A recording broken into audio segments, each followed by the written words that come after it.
अस्सलाम वालेकुम। कुरम एजेंसी के अंदर हमारी स्टेट की तरफ से ख़ासतौर पे खैबर पख्तूनख्वा की गवर्नमेंट से एक स्टेटमेंट आई है कि एवरीथिंग इज़ अंडर कंट्रोल। अलबत्ता वो अंडर कंट्रोल जो है वो एग्जैक्टली जो डिस्ट्रिक्ट कमिश्नर जो हैं जावेदुल्लाह महसूद साहब उनकी कॉन्वॉय के ऊपर फायरिंग और उनकी सब्सिक्वेंट इंजरी के बाद उन्होंने ये कहा है। तो ये क्या कंट्रोल है अल्लाह बेहतर जानता है। जो कॉन्वॉय है वो 80 दिनों का जो सीज था जो हमारी स्टेट ने कुरम एजेंसी के इर्द गिर्द किया हुआ था, उन्होंने ब्लॉकेड बनाया हुआ था सिक्योरिटी रीजंस के लिए। वो कह रहे थे कि सिक्योरिटी रीजंस की वजह से हमें इस एरिया को ब्लॉक ऑफ करना पड़ेगा कि यहाँ वेपन्स और इस तरह की इक्विपमेंट ना आ जाए अंदर। अगेन जस्टिफाइबल एक्सक्यूज है, बट उसका एक नेगेटिव रिस्पॉन्स ये बना था कि वहाँ पे डायर कंडीशन बन गई थी फूड और मेडिकल सप्लाईज के एतबार से वहाँ के लोकल्स के लिए। कुरम एजेंसी के अंदर जो है वो एक मजहबी रंग दी जाता है इस लड़ाई को जो कि चल रही है सुन्नी शिया फसादात जो है वहाँ पे। हकीकत वो एक डेकेड्स लॉन्ग, बल्कि बताया जाता है कि गोरों के ज़माने से एक डिस्प्यूट है ज़मीन का जो कि दो कबायली वॉरिंग फैक्शंस के दरमियान है। आज की डिस्कशन का मकसद ये नहीं है कि हम उसकी तफसील के अंदर जाएं कि उसके हिस्टोरिकल रीजनिंग्स क्या हैं और कैसे हुआ और क्या इन्वॉल्वमेंट रही है, ईरान कैसे फाइनेंसिंग करता है शिया मिलिशियाज़ की और वहाँ पे उनको पनपने की इजाज़त देता है, पाकिस्तानी स्टेट का क्या इंटरेस्ट है उस एरिया में। ज़ाहिर बात है वो अफ़गानिस्तान को एक वेंटेज पॉइंट के तौर पे बहुत इंपॉर्टेंट स्ट्रेटिजिक एरिया है। उसके अलावा जो सुन्नी वहाँ पे कबाइल हैं उनकी क्या रीजनिंग है और क्या उनकी क्या क्लेम है एरिया के ऊपर, या जो रेगुलर शिया कबाइल हैं जो कि ना ईरान से रिलेटेड हैं ना मलेशिया ग्रुप से रिलेटेड हैं, बस वहाँ के आम शहरी हैं, उनके क्या तासुरात हैं इसके ऊपर। बुनियादी तौर पर समझने की ज़रूरत है कि अभी क्या सूरत हाल रही है। नवंबर से लेकर अब तक 130 जानें जो हैं वो अल्लाह को प्यारी हो गई उस एरिया में। इसी लड़ाई के अंदर 130 मुसलमान पाकिस्तान के लोग शहीद हो चुके हैं इस प्रोसेस के अंदर। और ये कबायली लड़ाई जो है वो एक लीगल लेवल पर रिजॉल्व नहीं हो पा रही। 3 हफ्ते लग के नेगोशिएट होके कल ही एक सेटल्ड अग्रीमेंट हुई थी इन दोनों ग्रुप्स के दरमियान कि अब जो रीसप्लाई का खाने पीने के सामान का दवाई के सामान का एक कॉन्वॉय गया, डीसी जिसको लीड कर रहे थे उसी पर फायरिंग हो गई और वो डीसी साहब भी ज़ख्मी हो गए। तो अब ये इनकॉम्पिटेंस जो है वो पीटीआई की लेड जो खैबर गवर्नमेंट है उसके सर ये ताज आता है, हमारे सिक्योरिटी और स्टेट एहलकारों के सर ये ताज आता है, या ये वहाँ के लोकल्स के ऊपर आता है, या ये ईरानी इन्वॉल्वमेंट जो है एक मलेशिया ग्रुप्स की। अगेन ये हमारे शिया भाई सुन के दोस्त नाराज़ होते हैं कि नहीं वो ईरान की मजबूरी है क्योंकि शिया के ऊपर जुल्म होता है पाकिस्तान के अंदर। ये बात बजा है, लेकिन अगर हिस्टोरिकली देखा जाए दुनिया के मुसलमान ममालिक के अंदर तो पाकिस्तान और हिंदुस्तान के अंदर जनरली जो शिया कम्युनिटी है वो बहुत अमन के साथ रहती है और वो परफेक्टली एक इंटीग्रेटेड माइनॉरिटी कम्युनिटी है। वो स्टेट अपरेटस के अंदर हिस्सा बनते हैं, वो आपकी गवर्नेंस के अंदर। बल्कि अभी हमारे मोहसिन स्पीड साहब जो हैं वो अहले तशय्युह बैकग्राउंड से हैं और हमारे presidents, prime ministers, chief ministers, वज़रा, जर्नैल, जजेस, यानी एक वेल इंटीग्रेटेड कम्युनिटी है। शिया कम्युनिटी के ख़िलाफ़ उस तरह का तासुब हिंदुस्तान के मिजाज के अंदर नहीं है और ये हिंदुस्तान के मिजाज की बदौलत ही है जो कि एक बहुत वेलकमिंग और ओपन मिजाज है। उसके अंदर वक्तन फ़क्तन ख़राबी आती है, यकीनन कोई अच्छा ट्रैक रिकॉर्ड भी नहीं है। मैं तारीफ़ कभी भी नहीं करूँगा माइनॉरिटीज़ के ख़िलाफ़, चाहे वो मुसलमान अक़लियतें हों चाहे वो गैर मुस्लिम अक़लियतें हों। यहाँ पे आउटबर्स्ट होते हैं, बट अगेन वो कितने कोई मैन्युफैक्चर्ड होते हैं, कितने ऑर्गेनिक होते हैं और कितने अवॉइडेबल होते हैं वो डिस्कस किया जा सकता है, वो fact remains to be seen. लेकिन जहाँ तक स्टेट के रोल है यहाँ पे, अब इस खिचड़ी के अंदर ये नज़र आता है कि पाकिस्तानी स्टेट जो कि एक इंक्रीजिंग नैरेटिव क्रिएट कर रही है अफ़गानिस्तान के ख़िलाफ़, वो एक महाज खोलना चाहते हैं बिकॉज तालिबान के और टीटीपी के इशू को शायद मिसमैनेज किया है हमारी स्टेट ने। वो बक जो है वो पीटीआई के सिर डालना चाहते हैं, चाहे वो टीटीपी की रिसेटलमेंट का मामला हो, चाहे वो पारा चिनार के मसले का वो इशू हो। और जो पीटीआई की मैनेजमेंट है वो हमारी स्टेट और मिलिट्री अपरेटस के ऊपर डालना चाहती है। दर हकीकत जो टीटीपी की रीपॉपुलेशन थी एरिया के अंदर, उसका जनरली तो पारा चिनार के इशू से ताल्लुक़ नहीं है क्योंकि टीटीपी डायरेक्टली अब उन्होंने पॉलिसी चेंज की और वो अब सिविलियंस के खिलाफ एक्शन नहीं लेते, वो डायरेक्टली सिर्फ स्टेट अपरेटस और मिलिट्री और सिक्योरिटी अपरेटस के खिलाफ हमले करते हैं। एक उन्होंने एक पॉलिसी चेंज की है, चाहे प्रिंसिपल रीज़न से कह सकते हैं या वो एक स्ट्रेटेजिक पॉइंट ऑफ व्यू से भी देख रहे हैं कि लोगों की सेंटिमेंट को लूज़ करने ना करने के लिए वो एक अवामी सतह पे अपनी स्ट्रगल को, ज़ाहिर बात है ग्लोबल स्ट्रगल्स को भी वो देख रहे हैं, उससे इंस्पायर हुए होंगे यकीनन कि वो स्टेट अपरेटस के ख़िलाफ़ ही लोगों के यहाँ मकबूलियत हासिल होती है। जब आम के ख़िलाफ़ इस्तेमाल होते हैं कोई पॉलिटिकल वायलेंस वगैरह तो लोग आपकी पॉपुलैरिटी गिर जाती है। डायरेक्टली तो उनका लिंक नहीं है पारा चिनार के मसले के साथ, बट ओवरऑल जो एक स्टेट की मिसमैनेजमेंट रही है खैबर पख्तूनख्वा के एतबार से, उसके अंदर ये एक ग्रेटर रोल ज़रूर अदा करता है। इन कंक्लूजन यही लग रहा है कि इफ्तिखार फिरदौस साहब जो एक जर्नलिस्ट हैं जो मौके पे एग्रीमेंट के दौरान मौजूद थे, उन्होंने ट्वीट भी किया है कि दोनों पार्टीज़ जो लगता है, जो लोकल पार्टीज़ थी, जो एक्चुअल स्टेक होल्डर हैं, वो अनविलिंगली स्टेट के प्रेशर में आके उन्होंने एग्रीमेंट किया है। और वो जाहिर भी हो रहा है कि उसके एक दिन बाद फ़ौरन ही उन्होंने हमला कर दिया है। जो सरकारी एक एनवॉय आ रहा था जिसके अंदर खाने पीने का और दो अद्वियात का सामान था। तो स्टेट की नेगोशिएशंस क्लियरली जो है वो स्टेक होल्डर्स के इंटरेस्ट को नहीं एट हार्ट रख पा रही। स्टेट की नेगोशिएशंस क्लियरली फेल कर रही हैं।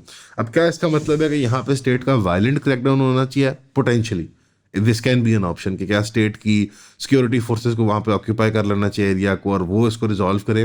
बट हिस्टोरिकली अगर हम देखें तो जो ऑपरेशंस हुए हैं खैबर के अंदर या बलूचिस्तान के अंदर, इतने कामयाब नहीं रहे इशू को जड़ से उखाड़ने में। और ये सिम्टम्स को तो ट्रीट कर देते हैं कि वो वायलेंस को इमीडिएटली सप्रेस कर देते हैं, but long term it seems कि जो फॉल्ट लाइन्स हैं उनके इश्यूज रिजॉल्व नहीं हो पाते। तो लोकल पॉलिटिकल रिप्रेजेंटेशन, अब अगर पीटीआई के ख़िलाफ़ अगर स्टेट का जो जिहाद है, जो क्रूसेड है, उसको अगर वो एक मिनट के लिए पॉज दे दें और वहाँ की लोकल सिविलियन रिप्रेजेंटेशन को, यानी खैबर की जो मैनेजमेंट है पीटीआई को, उसको रिजॉल्व करने दें, तो शायद मेरा ख्याल है मामला बेहतरी की तरफ जाए, रादर दैन कि security forces as a separate stakeholder operate करें। खैबर की हुकूमत एक सेपरेट स्टेक होल्डर के तौर पर ऑपरेट करे, और जाहिर बात है जो वहाँ की कबायली फोर्सेज हैं वो तो एक सेपरेट स्टेक होल्डर हैं ही हैं। तो स्टेट को और स्टेट के मिलिट्री अपरेटस, सिक्योरिटी अपरेटस को और खैबर की गवर्नमेंट को अलाइन करना पड़ेगा, वरना ये इशू अनफॉर्चुनेटली रिजॉल्व नहीं होगा और हमें मज़ीद जानें जो हैं जाती हुई नज़र आएंगी, जो कि एक बहुत नुकसानदेह चीज़ है, क्योंकि वो इनफरादी जान तो जाती है और वो मतलब उनके घर वालों को अजियत होती है, पूरी कौम के ऊपर गुनाह का सबब बनती है, लेकिन वो इज्तिमाई वबाल जो है वो नहीं जाता। यानी शिया कम्युनिटी पंजाब में हो, खैबर में हो, सिंध में हो, उनके एहसासात मजरू होते हैं और वो याद रखते हैं कि सुन्नियों ने क्या किया था उनके साथ कुरान के मामले के अंदर। सिमिलरली जो सुन्नी मेजॉरिटी है उसके ऊपर एक जैसे मतलब ढिठाई ना आ जाए कि वह हाँ ठीक है यार, मर गए 2-3 तो ठीक है यार, क्या हो गया यार, वो भी तो लड़ाई कर रहे थे और वगैरह वगैरह। और फिर इस तरह की फॉल्ट लाइंस को एक्सप्लॉइट करने के लिए ईरान और बाकी ममालिक जो होते हैं, इनके अपने स्ट्रेटेजिक इंटरेस्ट होते हैं, उनके लिए फिर एक खुले वूंड्स रह जाते हैं। तो ये इशू इतना हल्का नहीं जितना हमने लिया। हमने कराची के एथनिक और रिलीजियस टेंशन को लाइट लिया और आज हमारा जो शहर है, जो बंदरगाह है हमारे मुल्क की, जो हमारा इकोनॉमिक बैकबोन है, वो डिसफंक्शनल बन चुका है। तो सिमिलरली आप कुरान को तो लेस सीरियसली लेंगे, जारी बात है, कोई छोटा एक दही इलाका है, लेकिन लॉन्ग टर्म ये आग जो है वो पूरे मुल्क के अंदर फैल सकती है। और एक तारीख भी है इसकी पाकिस्तान के अंदर, स्पेशली 80s और 90s के अंदर, जहाँ शिया सुन्नी फसादात एक हद तक चले गए थे कि वो नाकाबिले बर्दाश्त हो गए थे आम पब्लिक के लिए भी। तो इसमें उम्मीद है कि स्विफ्ट एक्शन होगा और प्रेफरेबली मिलिट्री एक्शन नहीं होगा, टॉक और रेजोल्यूशन होगी। अस्सलाम वालेकुम। लोग बार बार एक सवाल पूछते हैं कि कौन सी बुक्स मैं शौक से पढ़ता हूँ, तो हमने ये सोचा कि इंशाल्लाह हम एक बुक क्लब बना लें जिसके अंदर माहवार हम एक किताब को कवर करें और ये मंथली 4 क्लासेस बनेंगी इंशाल्लाह। इसके अंदर हम 12 किताबें एक साल के अंदर कवर करेंगे। एक लिस्ट है बुक्स की, मैं आपको यहाँ डिस्प्ले कर देता हूँ और ये टेंटेटिव लिस्ट है। इसमें मैंने कुछ इकोनॉमिक्स की किताबें रखी है, कुछ पॉलिटिकल साइंस की और कुछ थोड़ी जो नॉटी गवर्नमेंट्स की जो मिसगिविंग्स होती हैं और उनके ऊपर जो इन्वेस्टिगेटिव जर्नलिस्ट ने काम किया हुआ है। हमारी क्लासेस जो होंगी वो एंटरटेनिंग होंगी, फन होंगी, लेकिन सब्जेक्ट मैटर जो है सीरियस होगा। मैं रेकमेंड करूंगा कि आप फिजिकली ज्वाइन करें, लेकिन अगर आपको फिजिकली ज्वाइन करने में दिक्कत आती है, ना पाकिस्तान में नहीं है, आप लाहौर में नहीं है, तो उनके लिए फिर जूम की ऑप्शन अवेलेबल है और उनको इक्वली एज मच एक्सेस मिलेगा बुक क्लब का। इनकी हम एक सेपरेट व्हाट्सएप कम्युनिटी भी बना देंगे आपकी, ताकि हम वहाँ पे नोट्स भी शेयर कर पाएं और इन बुक्स को तफसील में डिस्कस करके hopefully we make friends as well इंशाल्लाह। तो इसकी फीस जो मुकर्रर है आप वेबसाइट पे देख सकते हैं, यहाँ पे आपको लिंक मिल जाएगा। तो I hope to see you there at the book club इंशाल्लाह। See you soon. लेकिन अब इस सारे के अंदर एक खुशखबरी है कि पाकिस्तान ने लीड किया दुनिया को इंटरनेट बेस्ड शटडाउन्स के इकोनॉमिक लॉस के अंदर। अनफॉर्चुनेटली ये भी एक बुरी चीज़ ही है, सामने आई है। ये top10vpn.com, अब ये इदारा कितना कोई ट्रस्टवर्दी है मैं डिबेट नहीं कर सकता, बट आई थिंक इसकी जो फाइंडिंग्स हैं वो काफ़ी रीजनेबल है और एक्सेप्टेबल है लॉजिकली देखा जाए इकोनॉमी के साइज और स्केल के एतबार से। अभी एब्सोलूट नंबर्स में बात हो रही है, रिलेटिव नंबर्स में बात नहीं हो रही। तो एब्सोलूट नंबर्स में पाकिस्तान ने सबसे ज़्यादा इंटरनेट बेस्ड डेटा लॉस जो है, जिसकी वजह से फाइनेंशियल लॉस होता है, वो पाकिस्तान ने अक्रू किया और वो $1.62 बिलियन है। अल्हम्दुलिल्लाह, मुबारक मैं पेश करता हूँ आज की हुकूमत को और आवाम को भी। वो $1.62 बिलियन जो है वो सूडान और म्यांमार से भी ज़्यादा है। म्यांमार और सूडान, आपको याद आएगा कि उनके अंदर एक बहुत शदीद सिविल वॉर हो रही है, जहाँ पे हज़ारों की तादाद में लोग कत्ल भी हुए हैं, रेप भी हुए हैं, लाखों की तादाद में बेघर भी हुए हैं। उसके बावजूद पाकिस्तान ने एब्सोलूट नंबर्स के अंदर उनको बीट कर लिया है। अब रिलेटिव नंबर्स के अंदर तो यकीनन हमारा कम ही होगा उनसे लॉस, बस एब्सोलूट नंबर्स में सारी बात है हमारी इकोनॉमी बड़ी और इंटरनेट यूजर्स ज़्यादा हैं, तो हमें एब्सोल्यूट लॉस उन लोगों से ज़्यादा हुआ है अल्लाह के फजल से। और ये उन्होंने रिव्यू किया global internet disruption last year जो हुई है, जो कि 88,788 आवर्स, यानी कि पूरी दुनिया में जो 28 ममालिक हैं जिन्होंने इंटरनेट डिसरप्शंस किए हैं, उन्होंने 788 घंटों के लिए दुनिया में इंटरनेट वक्तन फवक्तन या ऐप बेस्ड या ओवरऑल डिसरप्शन किया है। यानी कि जब टोटल बंद कर देते हैं डेटा, उसको भी शामिल है इसके अंदर, और जब इंडिविजुअल ऐप्स के ऊपर कोई स्लो डाउन या डिसरप्शन या फायरवॉल का मामला किया जाता है। और ये टोटल जो फाइनेंशियल लॉस दुनिया के अंदर हुआ है वो 7.69 बिलियन का है, और इसमें से अक्सर शेयर अल्लाह के फजल से पाकिस्तान का ही है जो कि 1.62 बिलियन डॉलर्स का है। ये 167 टाइम्स हुआ है 28 ममालिक के अंदर। इसमें सूडान है, म्यांमार है, पाकिस्तान है, इंडिया के अंदर जो कश्मीर के ऑक्यूपाइड टेरिटरीज हैं उसके अंदर वो एक काबिजा कॉलोनाइज लोगों को टॉर्चर करने के लिए जो काम करते हैं वो हमारे आज़ाद रियासत के अंदर जो एक जमहूरी रियासत है हमारी स्टेट करती है। पाकिस्तान के लिए टॉप वीपीएन ने जो ट्रैक किया, topvpn.com ने 18 इंस्टेंसेस हैं डिलिबरेट टोटल इंटरनेट शटडाउन के, यानी जानबूझ के, यानी शार्क ने नहीं काटी तार, यानी खुद हमारे जो बड़ी शार्क है, सबसे बड़ी जो वेल मछली है हमारे मुल्क की, उसने नेट बंद कर दिया जानबूझ के। ये 18 बार पाकिस्तान के अंदर हुआ है, और ये 3 मेजर वजूहात की वजह से हुआ है। एक, elections, information control and protest. अब इलेक्शंस के नज़दीक तो सबको याद है, और जैसा नवंबर में प्रोटेस्ट हुआ था तो वो भी आपको याद होगा। अब ये इंफॉर्मेशन कंट्रोल क्या है? ये बेसिकली वो है कि जहाँ पे ऐप्स को, व्हाट्सएप को, मेटा के प्रोडक्ट्स को स्लो किया जाता है, यूट्यूब को स्लो किया जाता है, ट्विटर को बैन किया जाता है, कि जहाँ पे कोई ऐसी सेंसिटिव इंफॉर्मेशन चलने लगती है जो कि ख़तरा बन जाती है स्टेट की, आई वुडंट से सालमियत को, बट स्टेट की साख को, उसकी जो पब्लिक इंटरेस्ट कैपिटल है उसको, कि उसकी जो पॉपुलैरिटी है वो गिरती है उसकी वजह से। एक्स को तो टोटली बैन कर दिया गया पाकिस्तान के अंदर, और वो बताया जा रहा है कि सबसे ज़्यादा नुकसान दे रहा है, क्योंकि वो 1.34 बिलियन डॉलर, यानी out of 1.62 billion dollars total loss में से मेजॉरिटी, मतलब जो लॉस है 70-80% प्लस जो है वो एक्स की, यानी ट्विटर की बैनिंग की वजह से हुआ है पाकिस्तान के अंदर। बहरहाल जहाँ पे ये इतने बड़े एक पोटेंशियल लॉस की एक खबर दी गई है, शहबाज शरीफ साहब ने डबल डाउन किया। प्राइम मिनिस्टर साहब ने कहा कि जब तक डिजिटल दहशतगर्दी ख़त्म नहीं होती और इंटरनेट दहशतगर्दी ख़त्म नहीं होती तो हमारा काम, हमारा मिशन नामुकम्मल है। अब समझने की कोशिश करेंगे कि उन्होंने कहा कि all our efforts will go to waste if we do not counter this campaign on the digital and social media from distorting the facts through the use of false narrative and questioning Pakistan. अब पाकिस्तान से मुराद ये कि पाकिस्तान के वजूद के ऊपर सवाल उठाया जाता है, या पाकिस्तानी रियासत से सवाल पूछना ही एक इतना बड़ा जुर्म है कि जो आपको डिजिटल दहशतगर्दी के ज़ुमरे में ले जाती है। डिजिटल दहशतगर्दी एक लूज टर्म है जो कि डिफ़ाइन नहीं की गई हमारी स्टेट की तरफ से, चाहे वो ISPR के बयानात में हो, चाहे हमारे वो सिविलियन गवर्नमेंट की स्टेटमेंट्स में हो। क्लैरिफाई नहीं किया गया कि डिजिटल दहशतगर्दी से मुराद है क्या। डिजिटल दहशतगर्दी क्या तनकीद करना है स्टेट के ऊपर, क्या स्टेट से सवाल पूछना है, क्या प्रोटेस्ट ऑर्गेनाइज करना है, क्या हमारी रियासत की तारीख में कोई बुरा किरदार रहा हो बांग्लादेश में या कोई और, उसके साथ तशबीह देना आज के हालात को है।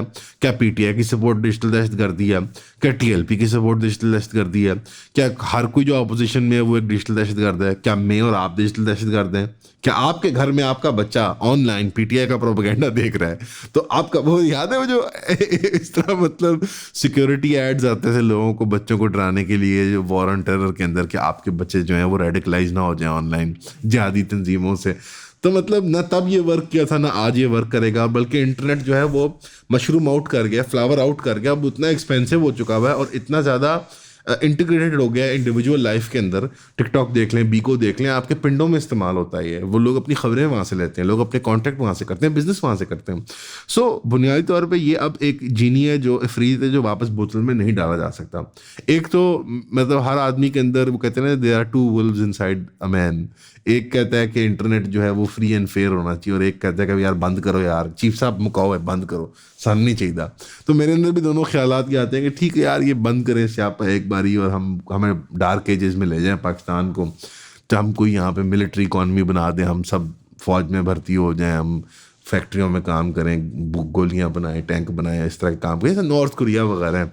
एक ही दफ़ा स्यापा मुके, ना मुझे आपको देखना पड़े ना आपको मुझे देखना पड़े, सुकून आ जाए हम सबको। दूसरा अंदर इंसान कहता है कि नहीं यार ये आज़ादी राय होनी चाहिए, थॉट डेवलप होती है, लोगों के ख्याल डेवलप होते हैं, कॉमर्स होता है ऑनलाइन, पाकिस्तान दुनिया को एक्सेस करेगा, बड़ी इकॉनमी बनेगी, दुनिया लीडर बनेगा, ग्लोबल पावर बनेगी। बहरहाल जो मिशन प्लान दिया है इकोनॉमिक रिवाइवल का, उसके अंदर एक पहलू है, क्या ईज है उसके, E Pakistan, electronic, eclectic, energetic, entities, 11 11 pharmacy, empowerment, electronic और एस्ट्रोजन, और हर जो चीज़ जो ई से शुरू होती है वो हमारे इकोनॉमिक रिवाइवल प्लान के अंदर है। लेकिन जो वो टूल्स हैं अनफॉर्चुनेटली उनके ऊपर उनको इस्तेमाल करने वाले सारे डिजिटल दहशतगर्द होते हैं। You can not have your cake and eat it as well, ये अंग्रेजी की कहावत है कि आप या केक आपके पास हो सकता है या आप उसको खा सकते हैं, दुनिया के दो मज़े नहीं ले सकते, एक ही टिकट में दो मज़े नहीं हो सकते। जैसे कि हमारे उस्ताद अली मिर्ज़ा साहब कहते होते हैं, इंजीनियर साहब, एक टिकट में दो मज़े नहीं हो सकते। आप एक डिजिटली एम्पावर्ड इकोनॉमी नहीं बना सकते और साथ ही साथ आप डिजिटल दहशतगर्दों से मुकाबला नहीं कर सकते। मैं आपको इसकी अजीब व गरीब सी मिसाल देता हूँ, शायद आपको समझ आए या आपको अजीब लगे, मैं मतलब मुझे लगता है कि बिल्कुल मुनासिब एग्जाम्पल है। लुइजी मैंजियोन अमेरिका में एक कॉलेज स्टूडेंट थे, उन्होंने रिसेंटली अलेजिडली, अल्लाह बेहतर जानता है कि वो हकीकत है कि नहीं, बट उन पर इल्ज़ाम लगा और वो अरेस्ट हुए हैं इसके लिए। उन्होंने यूनाइटेड हेल्थ केयर जो कि एक इंश्योरेंस कंपनी है अमेरिका की, उसके सीईओ को कत्ल कर दिया दिन दिहाड़े। वहाँ पे दिन दिहाड़े तो नहीं, मतलब फजर के बाद का वक्त था ये, उनके होटल के बाहर वो एक कॉन्फ्रेंस के लिए आए हुए थे, उनको जाकर शूट कर दिया। आपने यकीनन खबरों में देखा होगा। और लुइजी मैंजियोनी मशहूर भी बहुत होते थे, वो ज़रा कदरे हैंडसम आदमी थे और पढ़े लिखे आदमी थे, तो लोगों को हैरानी हुई इस बात पे कि क्यों कत्ल किया। अमेरिका में एक बहुत बड़ा जज्बा और सेंटिमेंट है लोगों का इंश्योरेंस और हेल्थ केयर कंपनीज के खिलाफ, बिकॉज अमेरिका में पब्लिक हेल्थ केयर का निज़ाम बहुत बुरा माना जाता है डेवलप्ड वर्ल्ड के अंदर। और वहाँ पे लोग जो सिस्टेमिक और क्रॉनिक अमराज से सफ़र कर रहे होते हैं, जैसे कि डायबिटीज़, हाइपरटेंशन, कैंसर वगैरह, तो वो बहुत सफ़र करते हैं उन हेल्थ केयर के इदारों के हाथों। उसकी वजह से उनके लिए एक है ना, एक बड़ी लेटेंट नफरत है कि जो बिलियनियर्स और मिलियनियर्स हेल्थ केयर के इदारे चलाते हैं, चाहे वो इंश्योरेंस के हों चाहे वो फार्मास्यूटिकल कंपनीज हों, तो उसके कत्ल पे लोगों ने बहुत जश्न मनाया और लुइजी मैंजियोन को उन्होंने हीरो बना दिया। अब लुइजी मैंजियोन के खिलाफ इंसदाद दहशतगर्दी लगाया गया। अब ये बड़ी फनी बात है, आपको बताया उसके अब वो उन्होंने क्यों लगाया। वो इसलिए लगाया बिकॉज जो ऑनलाइन पॉलिसीज़ हैं अमेरिका के अंदर सोशल मीडिया रेगुलेशन के एतबार से, तो उसमें आप कोई भी फ्री स्पीच कर सकते हो, लेकिन आप वन ऑफ द थिंग्स जो कि नेगेटिव है, अनएक्सेप्टेड है, जो बैनेबल ऑफेंस है, वो है कि आप दहशतगर्द की सपोर्ट करो या टेररिस्ट किसी तंजीम की कोई बात की तशहीर करो। तब उनकी भी स्टेट को अंदाज़ा हो गया, और ये यकीनन पाकिस्तानी रियासत से ही इन्होंने सीखा है, ये ट्रेनिंग हमने ही दिया उनको कि यार इन्होंने दहशतगर्दी का पर्चा लगाओ और दे खिलाफ इसकी डिक्की में गाड़ी के हेरोइन का पोटला डाल दो, और इसके मतलब यानी कि कोई ड्रामाई किस्म का। हालांकि जो वो कत्ल है उसका वो दहशतगर्दी नहीं है, अगर वो यकीनन उन्होंने ही कत्ल किया है तो वो दहशतगर्दी में शुमार नहीं किया जाएगा, वो क्राइम ऑफ पैशन कंसिडर किया जा सकता है, वो प्री मेडिटेटेड मर्डर हो सकता है, लेकिन वो दहशतगर्दी में शुमार नहीं किया जाएगा। उसको वो दहशतगर्द इसलिए बनाना चाह रहे हैं प्रीएम्प्टिवली ही, ताकि ऑनलाइन जो सपोर्ट बनी है उनके मुल्क के अंदर वो ना बने। लेकिन इसके बावजूद अभी नेटफ्लिक्स के ऊपर सबसे बड़ा जो कॉमेडी शो आया 2024 का, उसके अंदर एक टिम डिलन नामिया एक कॉमेडियन है, उन्होंने यूनाइटेड हेल्थ केयर का जो सीईओ है उसका पूरा किरदार अदा किया है। यानी कि सबसे बड़ा जो कॉमेडी शो पूरे अमेरिका के अंदर हुआ है, उसके अंदर वो उसकी मरी हुई लाश बन के एक कॉमेडियन आया है जो कत्ल हुआ आदमी बेचारा, और उसने वो ऐसे जंजीरें भी पहनी हुई थी और उसने उससे का मजाक उड़ाया है, उसका ठट्ठा उड़ाया, और पूरी कौम अमेरिका की हंसी है। ये इनके उस पे हेलोवीन कह रहा हूँ, ये क्रिसमस पे रिलीज हुआ है। पूरे इंटरनेट खोल लें आप अमेरिका का, लुइजी मैंजियोन लिखें, यूनाइटेड हेल्थ केयर के सीईओ का आप नाम लिखें, मजाक उड़ाते हैं लोग, खुशी मनाते हैं लोग, अपनी कहानियां सुनाते हैं, कत्ल की हद तक वहाँ पे। इसके बावजूद वो क्रैकडाउन नहीं कर पा रहे सोशल मीडिया के ऊपर। तो यार हम कौन, हमारी क्या औकात, हमारा क्या कंट्रोल इंटरनेट के ऊपर। जहाँ मेटा का प्लेटफॉर्म है, जहाँ पे फेसबुक का प्लेटफॉर्म यानी है, सब्सिक्वेंटली यूट्यूब का प्लेटफॉर्म है, गूगल है, वो कंट्रोल नहीं कर पा रहे। इवन के डोनाल्ड ट्रंप की सदारत के अंडर उन्हें अनाउंस करना पड़ा है, इससे पहले कि वो भी हुकूमत में भी नहीं आया, कि टिकटॉक का जो बैन लगाया अमेरिका की गवर्नमेंट ने कि या आप टिकटॉक बंद होगा या अमेरिकन कंपनी उसको परचेज करेगी। ट्रंप को भी कहना पड़ा है कि इसको हम डिले कर दें 6 महीने साल और हमें टाइम दे दिया जाए, हम इतनी जल्दी नहीं बैन कर सकते। तो ऑस्ट्रेलिया के अंदर जहां उन्होंने अटेम्प्ट किया, जो कि फिर भी काबिल दीद है कि अंडर एज लोगों के लिए सोशल मीडिया बैन किया जाए, उसका मैकेनिज्म ऑफ एक्शन उनके पास कोई भी नहीं है। इवन चाइना जहाँ पे सेंट्रल कंट्रोल है हुकूमत के पास, हुकूमत ने कहा कि आप इतने इतने घंटों के लिए सिर्फ वीडियो गेम्स खेल सकते हैं नेट पे, और इतने इतने घंटों पे हम बंद कर देंगे। उसके बावजूद लोग वीडियो गेम्स खेल रहे हैं चाइना के अंदर। तो ना हमारे पास चाइना जैसा सेंट्रलाइज कंट्रोल है, ना हमारे पास अमेरिका जैसा डेवलप्ड माशरा है। तो लोगों को अगर दिल करता है कि वो पीटीआई को सपोर्ट करें नेट पे, तो वो फिर भी करेंगे। आप उन्हें डिजिटल दहशतगर्द बना दें, उन्हें डिजिटल फ्रीडम फाइटर बना दें, उनको डिजिटल सेपरेटिस्ट बना दें। अब ये डिजिटल का मुझे नहीं समझ आता कि ये क्या है, इस्तेलाह खुद डिफाइन की उन्होंने। बहरहाल आपको ई पाकिस्तान मुबारक हो। और अगर $1.6 बिलियन का हमने लॉस कर दिया है, तो ये इंटरनेट क्या चीज़ है। शुक्रिया।